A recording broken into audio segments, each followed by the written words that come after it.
안녕하십니까. 한국디카연구소 대표 이상욱입니다. 저는 지금 호치민 한인타운 푸미용에 와 있습니다.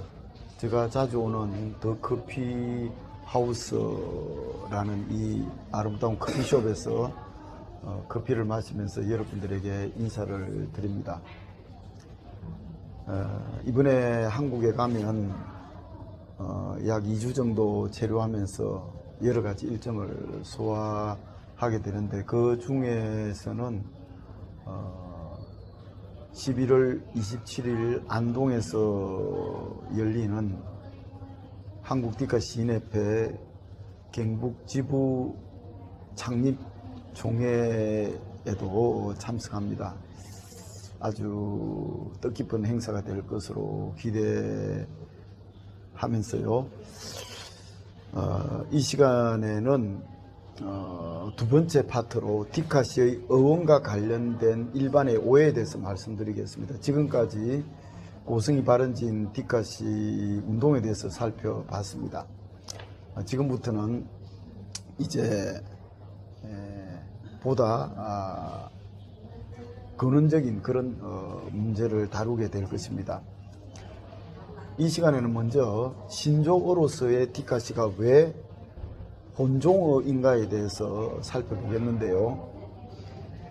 신조어는 새로 만들어진 말입니다. 새로운 실체가 드러나면은 그 새로운 실체에 맞는 이름이 필요합니다. 디카시도 이전에는 없던 디지털 시대의 새로운 장르이기 때문에 당연히 새로운 명칭이 필요한데, 그 명칭이 하필이면 왜 혼종어인가, 가능하면 고유어로 하지 왜 혼종어인가, 이런 부분에 대해서 의혹을 가지는 분도 없지 않을 것입니다. 오늘 이 점에 대해서 좀 자세하게 말씀을 드리려고 합니다. 일반적으로 신조어는 일반어의 준말 또는 외국어, 혼종어 형태로 많이 나타나는데, 디카시가 바로 혼종어라는 것입니다. 그러니까 외국어가 이제 정착되어서 하나의 어떤 우리 언어사에 편입되는 그런 외래어로 된 그런 신조어도 많고, 일반어를 이렇게 축약시켜서 신조어로 만드는 것도 많은데, 의외로 이질적인 언어를 합성해서 만드는 혼종어도 굉장히 많은 것입니다. 어떻게 보면은 신조어는 이 글로벌 시대의 혼종어가 대세라고 할 수 있겠는데요.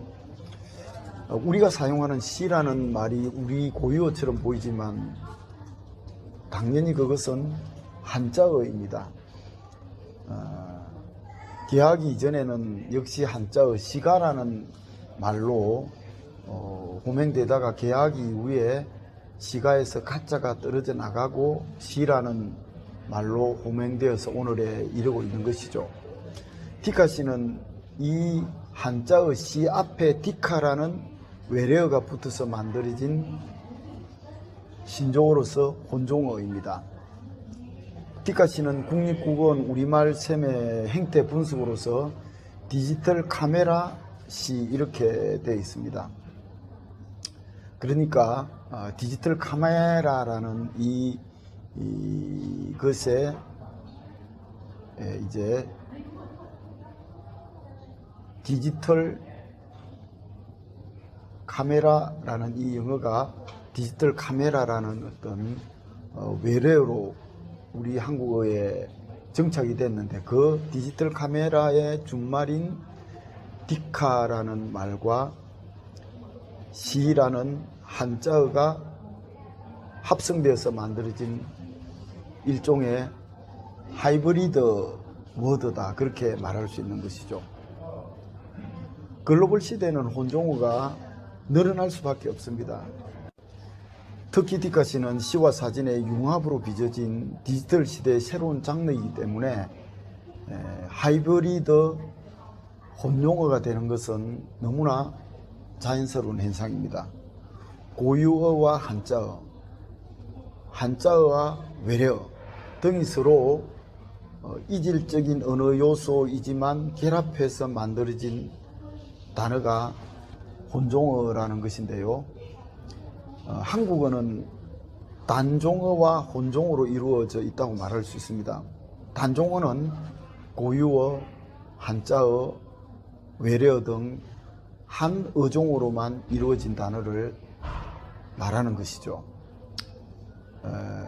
고유어는 본디부터 있던 말이나 그것을 기초해서 이루어진 순 우리말을 고유어로 하는데, 의외로 한국어에서 고유어가 차지하는 비율은 21%밖에 되지 않습니다.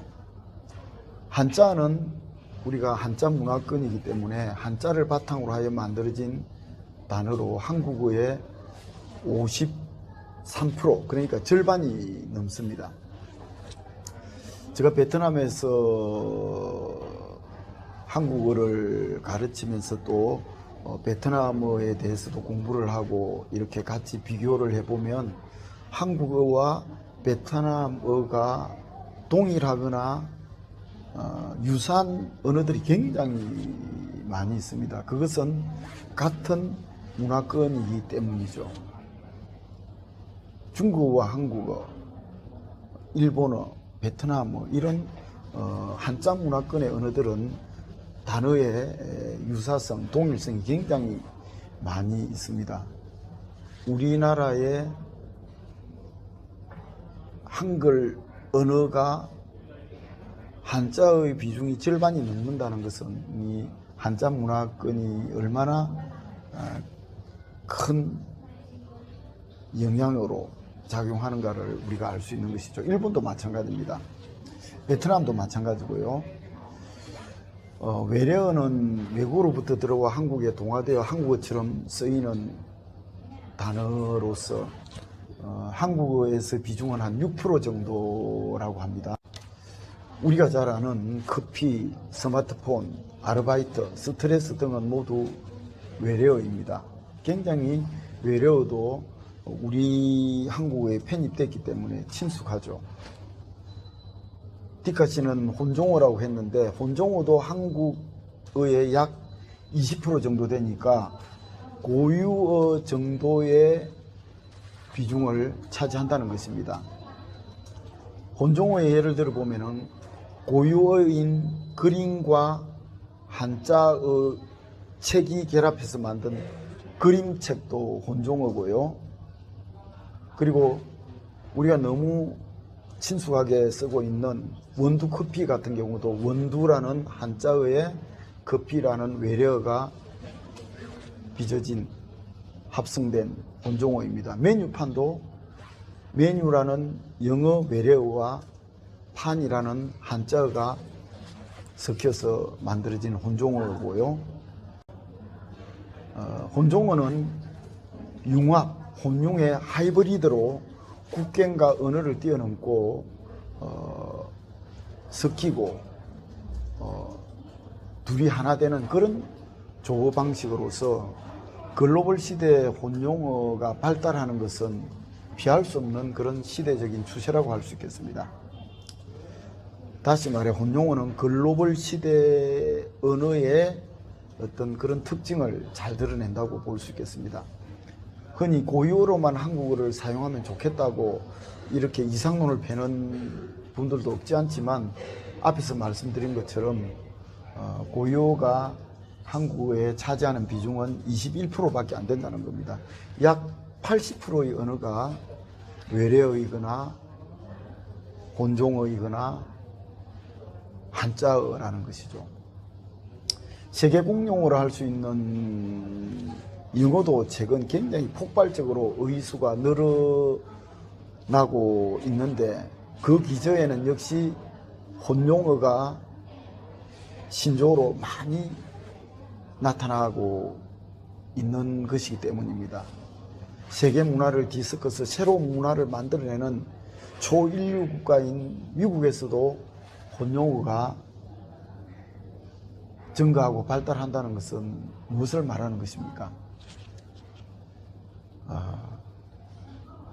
우리가 한국어의 고유어, 사용, 고유어 순일주의 이런 것들도 중요하지만 그러나 글로벌 시대에는 언어의 경계도 확장해서 서로 융합되고 혼용되어서 언어가 더 풍요로워지는 글로벌 시대 정신을 받아들이는 그런 것도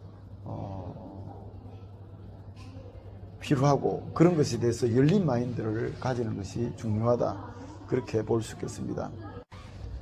디카시라는 신조어가 혼종어로 되어 있는 것은 앞에서 말씀드린 것처럼 디카시는 하이브리드적 속성을 지닌 문학이고 융복합하는 오늘의 문화 현상을 반영하는 그런 아주 멋진 명칭으로서 신조어로 드러났다는 것을 말씀드리는 것입니다. 시와 사진의 경계를 넘어 둘이 한 몸, 세 몸이 되어서 이전에 없는 디지털 시대의 새로운 시의 장르 이름으로 혼종어 디카시라는 것이 얼마나 자랑스럽고 멋진 명칭인지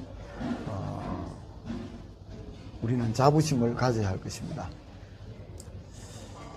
다음 시간에 또 새로운 강의로 또 찾아오도록 하겠습니다. 감사합니다.